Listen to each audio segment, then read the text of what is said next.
नमस्कार। आप सुन रहे हैं द गैंगस्टर सागा मोहब्बत पलों में मेरे साथ। पिछले एपिसोड में हमने जाना था आमाल का उदय को लेकर कविशा के घर पहुंच जाना, कविशा की मम्मी का आमाल से कुछ सवाल करना, उनके सवाल के जवाब में आमाल का ये एक्सेप्ट करना कि उससे गलती हुई, तो वहीं कविशा के कुछ तीखे सवाल, उनके तीखे सवालों को कॉन्कर कर लेने के लिए आमाल का उदय का प्रस्ताव रख देना और उस प्रस्ताव को अपने ऊपर आग की तरह लेना। कविशा को समझाना मम्मी का कि अमाल की ज़िद तो सिर्फ उसी से है ना, और कविशा का फिर से मम्मी की इस बात को अलग ही तौर पर अपने ऊपर ले जाना, उसका हर्ट हो जाना। बस यही पिछला एपिसोड था। अगर आपको बहुत विस्तार में सुनना है तो आप जाकर पिछला एपिसोड बहुत आराम से बेड पर लेटकर कानों में ईयरफोन लगाकर सुन सकते हैं। हम चलते हैं अगले एपिसोड में। ये अंधियारी सी रात, ऊपर से दिल दुखा हुआ कविशा का, दुखे हुए दिल से भीगी आंखों से वो मम्मी से दूर तो आ गई, और फिर उसने अपने आप को संभाला, अपने आंसुओं को पोंछ कर एक फ़ोन लगाया। फ़ोन क्या था वो भी आप सुन चुके हैं। कविशा ने फ़ोन पर बात करके फ़ोन को कट कर दिया। कट कर लेने के बाद उसने अपनी दोनों बाजुओं को सहलाया और अपने आंसुओं को कंट्रोल करने की कोशिश की। हाथों से अपने आंसुओं को पोंछकर उसने फिर से एक फ़ोन लगाया और फिर से उसने यही बात की। शादी का प्रस्ताव था ना तुम्हारा? ठीक है, मैं तुम्हें बता दूंगी। इतना कहकर कविशा ने फ़ोन कट कर दिया था और वापस अपनी गीली आंखों को उसने अपनी उल्टी हथेली से वाइप किया था। आज आसमान बिल्कुल साफ था, तारे साफ साफ नज़र आ रहे थे और इन दोनों बहनों की चारपाई खुले आसमान के नीचे थी। कविशा चुपचाप सीधे लेटे सिर्फ आसमान को एकटक तक रही थी। तभी प्रिया ने करवट ली थी और उसकी नज़र कविशा की खुली आंखों पर गई थी। दी, आज आप सो क्यों नहीं रही हैं? प्रिया ने पूछा था। सोने की उसको जल्दी पड़ती है जिसके पास देखने के लिए बहुत सारे सपने होते हैं। मेरे पास तो कुछ भी नहीं। कविशा की बात, उसके बोल, उसके शब्द आज बहुत उदास थे। अपनी ये बात कहकर उसने करवट ले ली थी और प्रिया की तरफ उसने अपना बैग कर दिया था। प्रिया ने कोई सवाल नहीं किया, कुछ नहीं पूछा। उसने भी बस अपनी आंखें बंद कर ली। रात बीती और सुबह की किरण ने अपनी दस्तक दी। उसी तरह पक्षियों का चहचहाना, ये खिली हुई धूप का सबके पास जाना, उसी तरह अमाल की छत पर उसके वो कबूतरों का फिर से पिंजरे से बाहर आ जाना और इंतज़ार करना अपनी अमाल का कि वो कब आएगी और कब इन्हें दानों के रूप में खाना देगी। मगर आज अमाल, आज वो यहाँ आने में लेट थी। क्यों? क्योंकि वो मॉम के पास थी। क्या बात कर रही है तू अमाल? लड़कियां क्या कहीं खुद आया करती हैं रिश्ते की बात के लिए? मॉम ने अपने दोनों हाथों को मसलते हुए पूछा था। क्या सच में कि भाभी खुद आएंगी? ओह वाह! रूही ये कहकर जाकर अमाल के बगल में बैठ गई थी, उसके हाथ को कसकर जकड़े। और मॉम, अब उन्होंने अपने हाथों को अपनी कमर पर रख लिया था और वो खड़ी हो गई थी। ये किस ग्रह से आई हुई लड़की है? हाँ, न कभी सुना है इस बारे में, न कभी देखा है। मॉम ने कहा था। बिल्कुल ठीक कहा मॉम आपने। जब आप लोग उससे मिलेंगे तब भी यही कहेंगे कि ऐसी लड़की न कभी देखी है न कभी सुनी है। आमाल के चेहरे की चमक, उसके चेहरे की रंगत देखने ही बन रही थी। उसका सपना, उसका ख्वाब सच हो रहा था। हाँ, कविशा ने उसे खुद फ़ोन किया था कि वो शादी करना चाहती है, जिसके लिए वो अपनी शर्तें रखना चाहती है, बात करना चाहती है। और यही बात आमाल सुबह उठते ही अपनी मॉम और अपनी रूही से बता रही थी। रूही तो पहले ही एक एक की हो चुकी है, मगर मॉम तो फिर मॉम है। हाँ, ये बात तो तू ठीक कह रही है, पता लग रहा है तेरी बातों से। कायदा तो ये बनता है कि हम जाएं उसके घर, उसके बड़ों से बात करें, रिश्ता तय करें, शादी तय करें, मगर कायदे तो वो खुद बनाने लगी। तो ये तो तय हुआ कि उसके जैसा न कोई देखा होगा, ना हमने सुना होगा। मॉम जरा हल्की सी मुस्कान ले गई थी ये कहते हुए। मॉम, आप नाराज़ तो नहीं है ना? अमाल खड़ी हो गई थी और अपनी मॉम के दोनों हाथों को अपने हाथ में भर लिया था। उसे उसे मैंने ही कहा है, उसे मैंने ही बुलाया है। वो कुछ बातें करना चाहती थी, तो मैंने कहा ठीक है, घर आ जाओ। और आपकी बेटी कोई बात कहे और पूरी ना हो, क्या ऐसा आप होने देंगी? क्या ऐसा हो सकता है?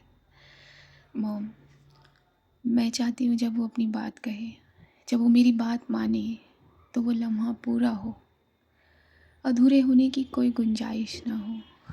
मेरी सारी दुनिया उस वक्त हम दोनों के बीच हो, हम दोनों के साथ हो। मेरा मेरा हर रोआ उस वक्त हमारे बीच हो, वो पल मुकम्मल हो, पूरा हो। और मेरा कोई भी पल और लम्हा पूरा नहीं हो सकता जिसमें आप ना हो। अमाल ने फिर मॉम के हाथों को छोड़कर उनके चेहरे को अपने हाथों में भर लिया था। मेरा कोई भी लम्हा, कोई भी पल मेरी मॉम और मेरी जान रूह के बगैर पूरा नहीं हो सकता।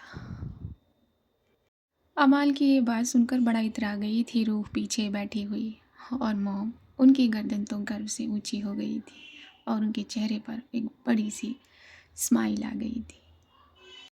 ठीक है, तेरी खातिर ये भी सही, आने दे उसे, देखने दे कि किससे पाला पड़ा है, आने दे उसे बात करने के लिए। उसके बाद मैं जाऊंगी उसके दरवाजे पर अपनी अमाल की बारात लेकर। थैंक यू सो मच, शुक्रिया मॉम। और अमाल अपनी मॉम के गले लग गई थी। गले लगने के बाद फिर से वो मॉम के सामने हुई थी, लेकिन मॉम इस पल और इस लम्हे में मैं उसे पूरा कर देना चाहती हूँ, थोड़ी सी भी गुंजाइश नहीं रहने देना चाहती हूँ। मैं बहुत उसे बिल्कुल ऐसा ना लगे कि कुछ छूट रहा है या कुछ गलत है या कुछ सही नहीं है। अमाल बहुत एक्साइटमेंट में अपनी बातें कह रही थी और उसकी एक्साइटेड होना उसका मॉम अच्छे से समझ रही थी। मॉम, मैं चाहती हूँ कि उसे उसी पल फील हो जाए, उसका एहसास हो जाए कि मेरी ज़िंदगी का हर एक हिस्सा उसके लिए ही था और उसी का इंतज़ार कर रहा था। ऐसा होगा ना मॉम? अमाल कितनी खुश थी, उसकी आंखों में कितनी मोहब्बत थी, कितनी चमक थी उसके चेहरे पर। रूह अब दूर खड़ी होकर बड़े प्यार से आंखों में आंसू लिए मुस्कुरा रही थी अपनी एक को देखकर। मॉम ने भी अमाल को अपनी तरफ खींचा था। हाँ, वो उसे मालूम होगा, ज़रूर होगा। ठीक है, मैं जाती हूँ, मैं आती हूँ अभी। अमाल को कुछ समझ में नहीं आ रहा था। उसके ब्रेन सेल सिर्फ एक ही चीज़ का उसे एहसास दिला रहे थे कि कविशा यहाँ आ रही है। और अमाल इसी एहसास के साथ यहाँ से आगे बढ़ गई थी।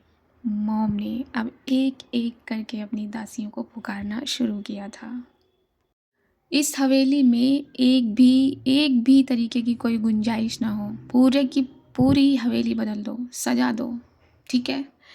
और मॉम ने यहाँ अपने दास और दासियों को ऑर्डर दिया था, और उनका ऑर्डर जब मुंह से निकला नहीं कि फॉलो करना शुरू हो जाया करता था।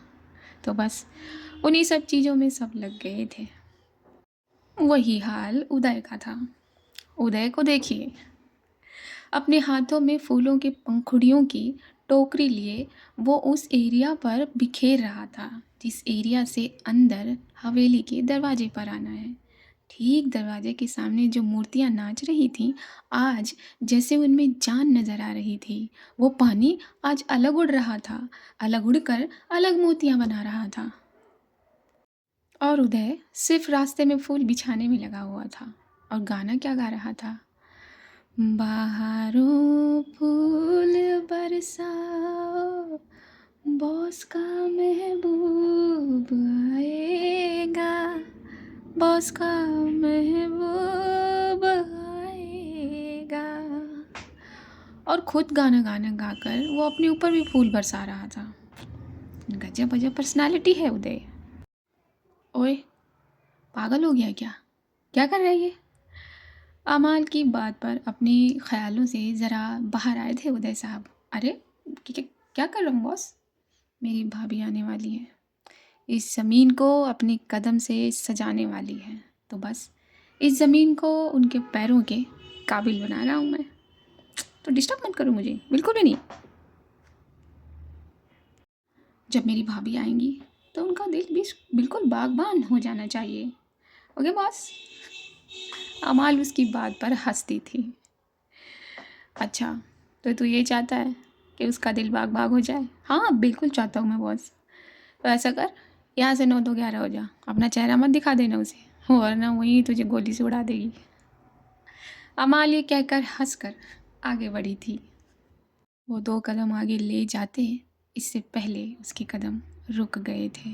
हाँ, सामने थी कविशा, अपने बालों को टेढ़ा रास्ता दिखाए हुए, चोटी को लेफ्ट साइड से बांधे हुए, अपने कंधे पर रखे हुए, अपने दुपट्टे को अपने सर पर ओढ़े हुए, अपने कानों में वो छोटे छोटे झुमके पहने हुए, उसकी वो लंबी नाक, उसकी बड़ी आँख, उसका उजला रूप धूप में जैसे और निखर रहा था। और बस आमाल के दिल को वहीं बांध गया था। वो बस वहीं ठहर गई थी।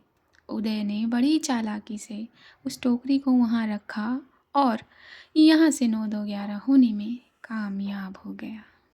जहाँ कविशा को देख के अमाल का दिल रुक सा गया था, वहीं कविशा की निगाहें ज़रा फिर से बड़ी हुई थी। उसकी भौं ने फिर से थोड़ी ऊंचाई पकड़ी थी और उसे देखते देखते कविशा ने अपने कदम आगे बढ़ाना शुरू कर दिए थे। फिर अपने कदमों के साथ साथ कविशा ने उन मूर्तियों पर गौर किया था। उन मूर्तियों को देखकर उन पानी की बूंदों को देखा था जो शायद नाच कर उन मूर्तियों पर पड़ रही थी। कविशा की नज़र नीचे खिसकते हुए अब इन फूलों की पत्तियों पर पड़ी थी, रास्ते पर पड़ी थी जो उसके कदमों के लिए बनाए गए थे। कविशा ने बड़ी सावधानी से अपने कदमों को उन फूलों की पंखुड़ियों से पीछे कर लिया, साइड कर लिया, अलग कर लिया और ये ध्यान दिया कि उसके पैर इन फूलों पर न पड़े। ये ध्यान देते हुए उसने अपने कदमों को आगे किया था, मगर आमाल उसका ध्यान तो सिर्फ कविशा के चेहरे पर था और उस चेहरे को देखकर मिल रही उसके दिल की खुशी पर था। और इसी में अमाल का एक कदम उन फूलों की पंखुड़ियों पर पड़ गया था और कविशा की नज़र अमाल के उस कदम पर पड़ गई थी। जिन चीज़ों से ज़िंदगी में बाहर आए, सबसे पहले हमें उनकी कदर आनी चाहिए, तो सीखो इसे। कविशा ने अपनी आंखों को अमाल की आंखों में डालकर कहा था। अमाल ने फ़ौरन से, उसकी नज़र फ़ौरन से भी पहले अपने कदम पर गई और उसने फट से अपने कदम उन फूलों की पंखुड़ियों से पीछे खींच लिए। और वो पागल, मोहब्बत में पागल अमाल कविशा को देखकर मुस्कुरा दी। एक एक शब्द तुम्हारा जानलेवा होता है, ख़तरनाक। तुम जानती हो मुझ पर कोई हथियार काम नहीं करता, चाहे वो कितना ख़तरनाक हो, सिवाय तुम्हारी बातों के, सिवाय तुम्हारे वजूद के, सिवाय तुम्हारे लफ्ज़ों के। अमाल की बात कितनी मुलायम थी। उसने ये मुलायम बात कहते हुए अपना सीधा हाथ कविशा के आगे किया था, उसे पकड़कर अंदर ले जाने के लिए, मगर कविशा ने उसके बड़े हुए हाथ पर फिर अपनी गुस्सैल नज़रें की थी और उसकी गुस्सैल नज़रों को एक्सेप्ट करते हुए अमाल फिर हंसी थी और अपना हाथ पीछे खींचते हुए उसने फिर से अपनी गर्दन को हल्का सा झुका दिया था। अमाल के कदम अंदर घर की तरफ बढ़े थे। कविशा ने भी अपने कदमों को अंदर की तरफ बढ़ाया था, मगर कविशा उस मेन दरवाजे के अंदर जाने, चौखट के अंदर जाने से पहले ही रुक गई थी। जब अमाल ने देखा कि कविशा रुक गई है तो वो पीछे मुड़ी थी। अंदर आओ ना, मॉम और रूह दोनों तुमसे मिलने के लिए बेताब हैं। अमाल के चेहरे की खुशी बहुत उम्दा थी, बेमिसाल। यहाँ तक कि घर के सारे नौकर भी, सब लोग, मेरे कबूतर भी, सब लोग तुम्हारा इंतज़ार कर रहे हैं। अंदर आओ ना। अच्छा, तो तुमने सबको क्या बताया मेरे बारे में, कि मैं यहाँ क्यों आ रही हूँ? कविशा ने पूछा था। मैंने वही कहा कविशा, जो तुमने मुझे फ़ोन पर बताया। ओह सच? हाँ सच। ठीक है, अगर तुम्हारा ये मानना है और तुम ये चाहती हो कि ये बात मैं सबके सामने करूं, तो मुझे कोई प्रॉब्लम नहीं है। लेकिन बाद में मत ये रट्टे लगाना कि मैंने उन लोगों की रिस्पेक्ट नहीं की, उनका आदर नहीं किया, उनका भाव नहीं देखा। कविशा ने बहुत बेबाकी से अपनी बात कही थी, बेकदरी वाले भाव से। क्या मतलब? अमाल ने पूछा था। हाँ, मैं तुम्हारी तरह नहीं हूँ ना। तुम जब अपने काम करती हो तो ये नहीं सोचती हो कि सामने वाला कितना हर्ट होगा, सामने वाले की मॉम या सिस्टर तुम्हारे इस काम से कितना हर्ट होंगी। लेकिन मैं सोचती हूँ, और मैं किसी और को यूँ बेफिजूल में हर्ट नहीं करना चाहती। कविशा की बातें अब कुछ अलग लग रही थी, और उन्हीं अलगाव की वजह से अमाल की भवें सिकुड़ती चली जा रही थी। तो मेरे हिसाब से ये बेटर होगा कि हम दोनों ये बात यहाँ ना करके कहीं और करें। कविशा ने गर्दन हिलाकर अपनी बात को पूरा किया था। ठीक है। अमाल ने उन्हीं सिकड़ी हुई भवों के साथ कविशा की बात को एक्सेप्ट किया, और इन दोनों ने अपने कदमों को बाहर की तरफ कर दिया था। प्रिया कॉलेज से घर आ गई थी, अपनी कुछ स्टब्स निकाल कर वो बाहर रख रही थी। प्रिया बेटा, तेरी कोई कविशा से बात हुई? कहाँ रह गई वो? मम्मी ने अंदर आते हुए प्रिया से ये सवाल किया था। नहीं मम्मी, इनफैक्ट मैं तो कॉलेज भी आज अकेले ही गई थी, और मुझे कोई फ़ोन भी नहीं आया दी का। क्या हुआ? प्रिया ने अपनी स्टेप्स को रखते हुए मम्मी से पूछा था। नहीं, मैंने कॉल तो कर लिया था, वो लाइब्रेरी भी नहीं गई है। दरअसल मुझसे नाराज़ हो गई है। आपसे नाराज़? हाँ। लेकिन क्यों?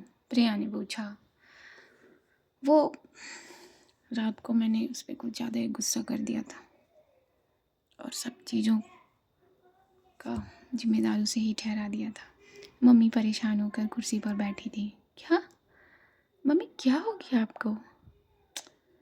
एक पागल बददिमाग गुंडी लड़की दी के पीछे है, तो इसमें दी का क्या कसूर है? मम्मी, तो मैं क्या करती?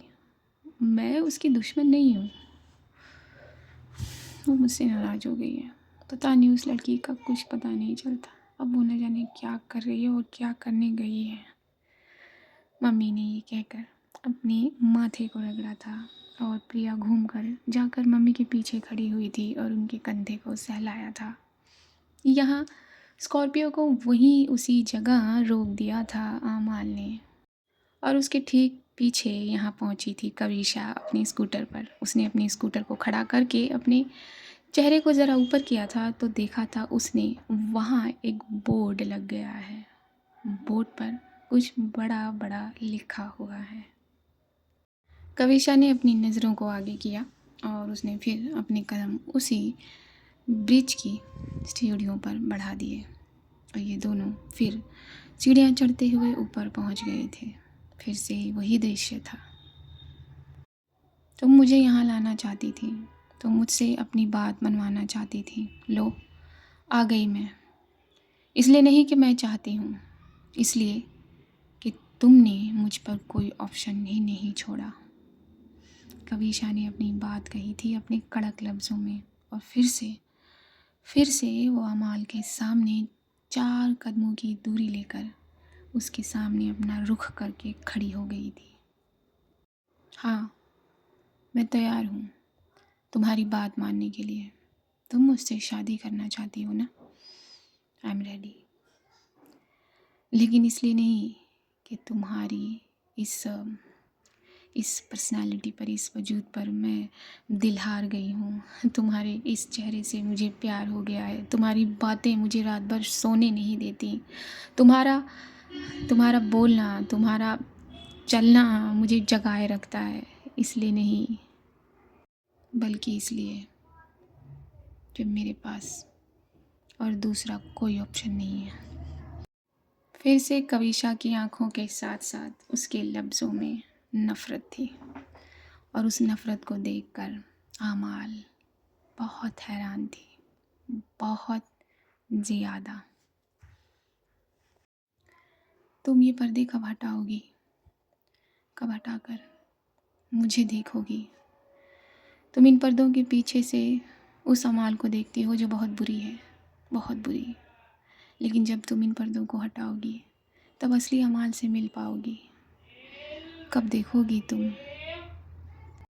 हाँ, मैं मानती हूँ कि मैं दुनिया की सबसे खूबसूरत, सबसे अच्छी इंसान नहीं हूँ, लेकिन जितनी बुरी तुम मुझे समझती हो, मैं उतनी नहीं हूँ, उतनी नहीं हूँ।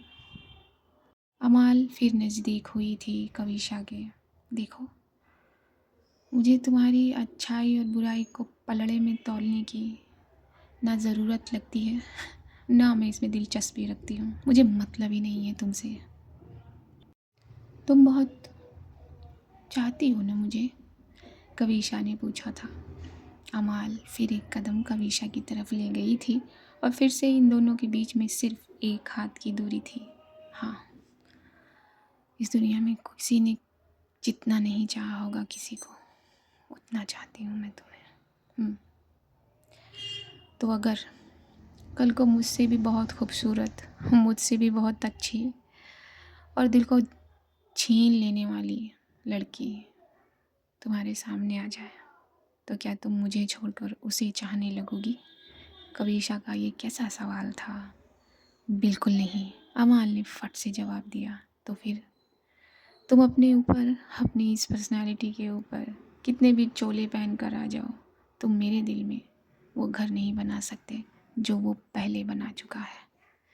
कविशा के ये शब्द थे, जो थे तो बहुत धीमे कहे गए, लेकिन किसी बुलेट की रफ्तार से जाकर अमाल के दिल में चुभे थे। तो मेरी ज़िंदगी में ज़बरदस्ती दाखिल हो सकती हो, इसी तरह हर ऑप्शन ख़त्म करके तुम मुझे अपने आप से जोड़ सकती हो, लेकिन मेरे दिल में तुम कभी नहीं आओगी, कभी भी नहीं। मेरे दिल में तुम वो जगह कभी नहीं बना पाओगी जो तुम चाहती हो। जानती हो क्यों? क्योंकि मैं वो जगह पहले ही किसी को दे चुकी हूँ। कोई वो जगह पहले ही हासिल कर चुका है। तुम झूठ बोल रही हो। तुम्हारे दिल में कोई नहीं है, ये तुम्हारी आंखें साफ साफ कहती हैं। और कान खोल कर सुन लो, अगर मैं नहीं तुम्हारे दिल में तो कोई और भी नहीं हो सकता। आमाल ने अब अपनी ज़िद वाली बात कही थी, अपनी ऊंची आवाज़ में। आवाज़ ऊंची कर लेने से और अपने शब्दों में कठोरता ला लेने से तुम मेरे दिल का रास्ता नहीं खोल सकती, ना ही मेरा दिल खाली करा सकती हो। समझी तुम? ये एक लौती ऐसी जगह है जहाँ सिर्फ़ और सिर्फ मेरा मालिकाना हक चलता है, इस पर ना तुम अपनी ताकत आजमा सकते हो, ना ही अपनी ये पर्सनालिटी। एक बड़ी सार्कास्टिक सी स्माइल ली थी कविशा के होठों ने अपनी बात कहकर। तुम साफ साफ झूठ बोल रही हो, अमाल ने कहा। हाँ, मैं झूठ नहीं बोल रही, सच और झूठ में तुम्हारे सामने क्यों अलग करती फिरूंगी? हाँ, और क्या ही मिलेगा? तुम कौन सा एक सभ्य इंसान की तरह हम दोनों के बीच से निकल जाओगी? तुमसे तो मैं ये उम्मीद कर ही नहीं सकती। ढीठ इंसान हो तुम, जो अपनी ज़िद पूरी करने के लिए किसी भी हद तक गिर सकती है। कविशा के ये कैसे लफ्ज़ थे? कैसे? कौन सा तुम्हारे अंदर एक ज्वाला जगेगी और तुम्हें गिल्ट में डालेगी कि किसी और की मोहब्बत को तुम ज़बरदस्ती अपनी तरफ खींच रही हो? फिर से बड़ी ही चिढ़ देने वाली स्माइल ली थी कविशा ने। मैं जानती हूँ तुम कभी भी मेरी शादी उसके साथ होने नहीं दोगी, क्योंकि तुम इसे खेल समझती हो ना। तो मैंने भी सोचा चलो तुम्हें ये राउंड जीत लेने देते हैं। कविशा ने अपनी आंखों को तिरछा घुमाकर अमाल पर ये बात फेंकी थी और अमाल का गुस्से का लेवल अब ऊपर उठ रहा था। राउंड? हाँ, खेल। अमाल ने कहा था। हाँ, राउंड, खेल। फिर कविशा ने ये कहकर वो जो एक हाथ की दूरी थी उसे ख़त्म कर दिया था और अपने माथे को अमाल की ठीक चिन के आगे किया था। अमाल ने अपना सर झुकाकर उसकी आंखों में देखा था और कविशा सर उठाए उसकी आंखों में लगातार मुंह घूर रही थी। आज का एपिसोड पूरा हुआ, यहीं रोकते हैं। अपनी राय देखना ना भूलिएगा। जल्दी से अगला एपिसोड आए इसकी दुआ करिएगा। मेरी आवाज़ अगर पहली बार सुन रहे हैं तो चैनल को सब्सक्राइब कर दीजिए रोज़ रोज़ सुनने के लिए। वैसे बिना सब्सक्राइब किए भी रोज़ रोज़ सुन ही लेते हैं, धोखेबाज हैं आप लोग। एनीवेज, लाइक कर दीजिए वीडियो को, शेयर कर दीजिए वीडियो को, ताकि कुछ ज़्यादा लोगों तक पहुंच जाए। यूट्यूब महाजन ने तो जिद ठानी हुई है, मगर आप लोग तो जिद छोड़ सकते हैं, तो छोड़िए और लाइक करिए, सब्सक्राइब करिए, लिखिए और बस दुआ करिए कि जल्दी मिले। तब तक के लिए see you at the other side. नमस्कार।